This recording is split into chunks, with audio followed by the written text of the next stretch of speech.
Hello students, हम बात कर रहे हैं रिप्रोडक्टिव हेल्थ यानी जनन स्वास्थ्य के बारे में। बच्चों, आज के वीडियो में हम जनन स्वास्थ्य के और पहलुओं पर चर्चा करने वाले हैं, जिनमें सबसे पहले हम बात कर लेते हैं MTP यानी गर्भता का चिकित्सीय समापन या मेडिकल टर्मिनेशन ऑफ प्रेगनेंसी की। बच्चों, जैसा कि हम जानते हैं कि गर्भावस्था लगभग 270 दिन की होती है, लेकिन कभी-कभी किन्हीं परिस्थितियों में दंपति की इच्छा के अनुसार गर्भावस्था के पूर्ण होने से पहले ही स्वैच्छिक रूप से गर्भ को समाप्त कर दिया जाता है। ये कंडीशंस कौन-कौन सी हो सकती हैं?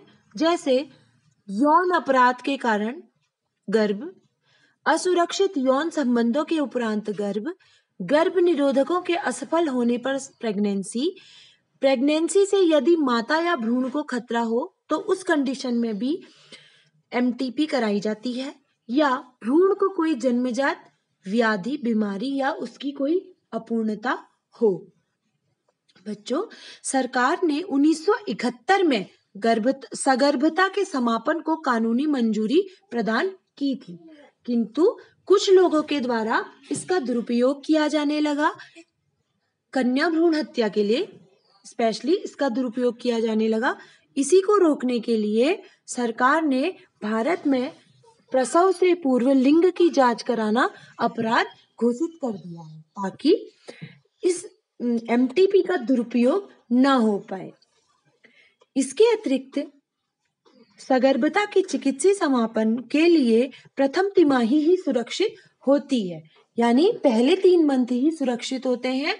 उसके बाद अगर मेडिकल टर्मिनेशन ऑफ प्रेगनेंसी कराई जाए तो यह माता के लिए हानिकारक या जानलेवा साबित हो सकती है।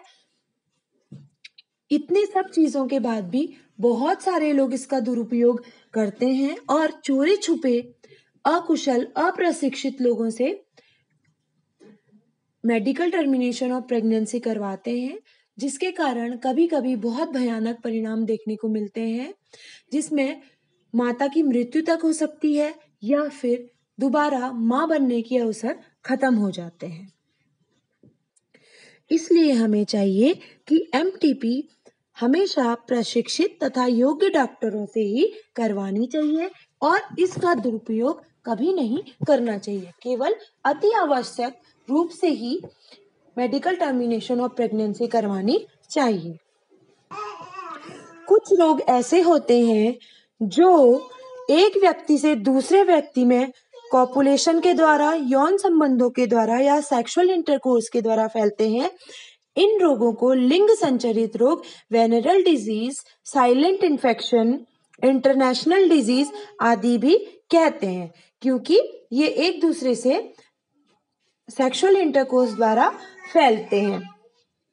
बच्चों, लिंग संचरित रोग शुरुआत में अपने लक्षणों को नहीं दिखाते हैं या इनके लक्षणों को हम सीरियसली नहीं लेते हैं, लेकिन बाद में चलकर इनके गंभीर परिणाम हमको भुगतने पड़ सकते हैं, क्योंकि यौन संचारित रोगों पर लोग खुलकर बात करना पसंद नहीं करते हैं और डॉक्टर्स के पास जाना पसंद नहीं करते हैं, यानी इन चीजों को, लिंग संचरित रोगों को हम इग्नोर करते हैं। जैसे कि यदि इन बीमारियों के बढ़ने पर जनन मार्ग का कैंसर हो सकता है, श्रोणि शोथ हो सकता है, मृत शिशु का जन्म हो सकता है, गर्भपात, इक्टोपिक प्रेगनेंसी आदि स्थितियां उत्पन्न हो सकती हैं। कुछ सेक्सुअली ट्रांसमिटेड डिजीज आप इस लिस्ट में देख सकते हैं: AIDS, chlamydia, genital herpes, genital मस्सा, gonorrhoea, syphilis, chancroid, hepatitis B, vaginitis, condyloma, molluscum, trichomoniasis. ठीक है, इस लिस्ट को आप ऐसे समझिए, जैसे अगर मैं लूं गोनोरिया फैलता है नाइसेरिया गोनोरिया जीवाणु के कारण। इसमें जनन मार्ग से म्यूकस का स्राव होता है, जोड़ों में दर्द रहता है और स्त्रियों में इनफर्टिलिटी आ जाती है। इससे बचाव के लिए संक्रमित व्यक्तियों से किसी भी प्रकार का सेक्सुअल इंटरकोर्स नहीं करना चाहिए, उनसे दूरी बना के रखनी चाहिए और इसको हम ग्राम स्टेनिंग द्वारा टेक्निक द्वारा इस जीवाणु की जांच कर सकते हैं। इस लिस्ट से आप विभिन्न प्रकार की सेक्सुअली ट्रांसमिटेड डिजीज के नाम, उसके कारक, लक्षण और बचाव के उपायों को देख सकते हैं। ठीक है, इस लिस्ट को आप एक बार देख लीजिएगा, इससे आपको स्पष्ट हो जाएगा कि अलग अलग बीमारियों के लक्षण क्या हैं और कैसे आप इनको समझ सकते हैं। अब सेक्सुअली ट्रांसमिटेड डिजीज से बचने के लिए हमें अनजान व्यक्तियों से दूरी रखनी चाहिए, सामान्य लक्षण प्रकट होने पर तुरंत डॉक्टरी सलाह लेनी चाहिए और लैंगिक अंगों की साफ सफाई का विशेष ध्यान रखना चाहिए। अब हम बात कर लेते हैं बंध्यता की। बंध्यता यानी इनफर्टिलिटी। कुछ व्यक्ति ऐसे होते हैं जो संतानोत्पत्ति करना चाहते हैं किंतु वह संतानोत्पत्ति करने में असमर्थ होते हैं। ठीक है, उसका कोई भी कारण हो सकता है, जैसे शारीरिक विकार हो सकते हैं, जन्मजात कारक हो सकते हैं, कुछ दवाइयों के साइड इफेक्ट्स के कारण भी ऐसा हो सकता है, कई बार साइकोलॉजिकल फैक्टर्स भी ऐसे हो सकते हैं या इम्यूनोलॉजिकल कारक भी ऐसे हो सकते हैं जिनके कारण कोई दंपति संतान उत्पन्न करने में असमर्थ होते हैं, तो उसे हम बंध्यता कहते हैं। किंतु आजकल चिकित्सा के क्षेत्र में इतनी तरक्की हो चुकी है कि बंध्य व्यक्ति भी अपनी जो उनकी कमियां हैं उनको दूर करके संतानोत्पत्ति करने में समर्थ हुए हैं। तो इन तकनीकों को बंध्यता निवारण तकनीकें कहते हैं। ART सहायक प्रजनन प्रौद्योगिकियां भी हम इनको कहते हैं। मैं आपको यहाँ पर कुछ प्रौद्योगिकियों के बारे में बताना चाहूंगी। सबसे पहला है इन विट्रो फर्टिलाइजेशन टेक्निक, इसको टेस्ट ट्यूब बेबी भी कहते हैं।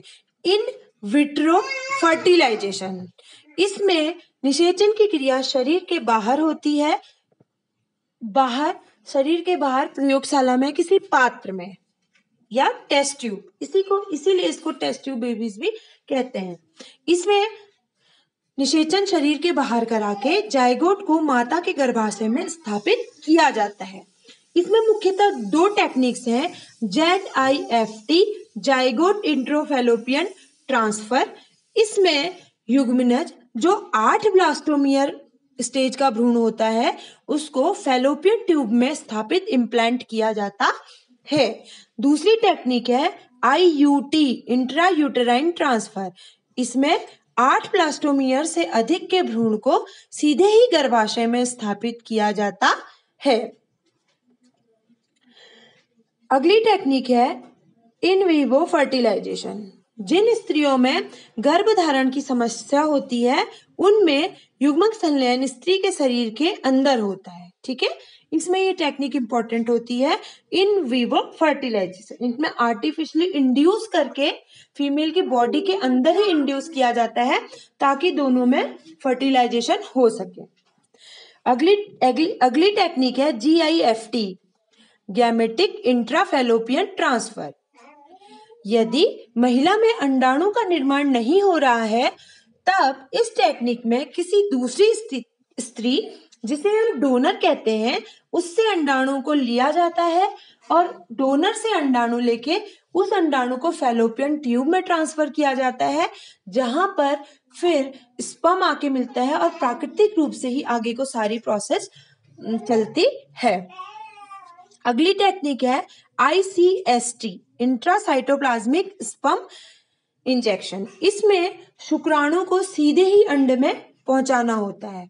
ये पुरुषों के लिए लाभकारी है।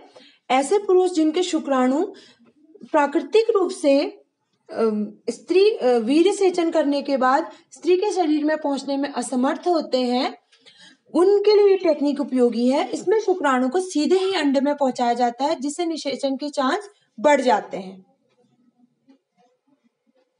अगली टेक्निक है IUI इंट्रायूटेराइन इंसेमिनेशन या कृत्रिम वीर्य सेचन।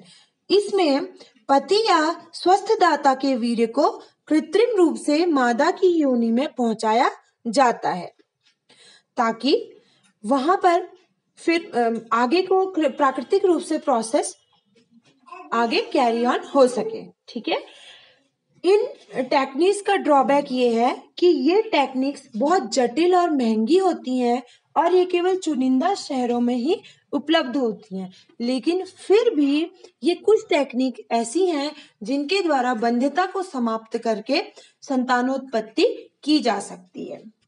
बच्चों, इन 2 वीडियोस में हमने जनन स्वास्थ्य के विभिन्न पहलुओं को समझने की कोशिश की और जनन स्वास्थ्य के बारे में जानकारी प्राप्त की। आप इस चैप्टर को और अच्छे से पढ़िएगा और नए फैक्ट्स को आप इसमें शामिल करके और अच्छे से इस चैप्टर को समझ पाएंगे।